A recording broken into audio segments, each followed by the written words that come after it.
নমস্কার, আমার বিকাশ বাংলা চ্যানেলে সবাইকে ওয়েলকাম। আজকে আমরা কিছু প্রশ্ন উত্তর নিয়ে আলোচনা করব। যাই হোক, প্রশ্নগুলো দেখব কি প্রশ্ন এসেছে। সুমিত দাস ঝাড়গ্রাম থেকে প্রশ্ন করেছে, কালু সরেন নদিয়া থেকে, ঝর্ণা মান্ডি পশ্চিম মেদিনীপুর থেকে। দেখব সুমিত দাস কি প্রশ্ন করেছে। সুমিত দাস প্রশ্ন করেছে, সাঁওতালি মিডিয়ামে টিচার হতে কি যোগ্যতা দরকার? ওর সাবজেক্ট হচ্ছে জিওগ্রাফি।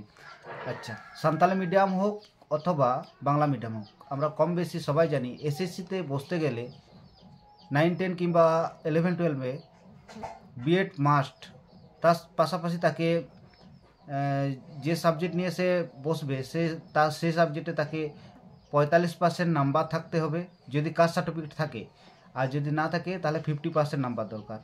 সেই সঙ্গে যদি সাঁওতালি মিডিয়ামে বসতে যায়, কোনো একটা জায়গায় তাকে সাঁওতালি নিয়ে পড়াশোনা করতে হবে, অর্থাৎ মাধ্যমিক, উচ্চ মাধ্যমিক কিংবা গ্র্যাজুয়েশন কিংবা মাস্টার ডিগ্রিতে সে যদি কোনো একটা জায়গায় তার যদি সাঁওতালি সাবজেক্ট থাকে, সে কিন্তু সাঁওতালি মিডিয়ামে অ্যাপ্লাই করতে পারবে।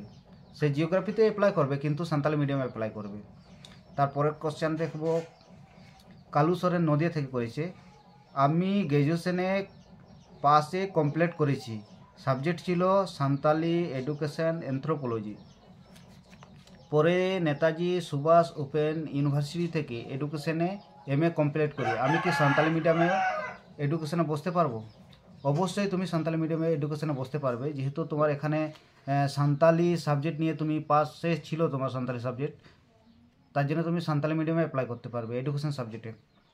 আচ্ছা, পরের কোশ্চেন পশ্চিম মেদিনীপুর থেকে করেছে, আমার গ্র্যাজুয়েশনে 45% নম্বর নেই, বাট এমএতে 75% নম্বর আছে, আমি কি অ্যাসিস্ট্যান্ট প্রফেসর হতে পারবো? দেখো, অ্যাসিস্ট্যান্ট প্রফেসর হতে গেলে তোমার গ্র্যাজুয়েশনে 45% নাম্বার আছে কি না সেটা ম্যান্ডেটারি নয়।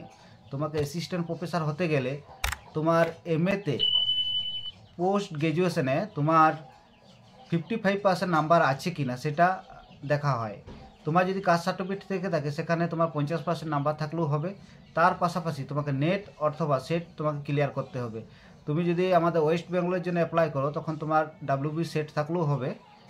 যদি তোমার নেট সেট যদি না থাকে, অর্থাৎ দুটোর মধ্যে কোনোটাই যদি না থাকে, তখন তোমার যদি পিএইচডি থাকে তবুও কিন্তু তুমি অ্যাপ্লাই করতে পারবে।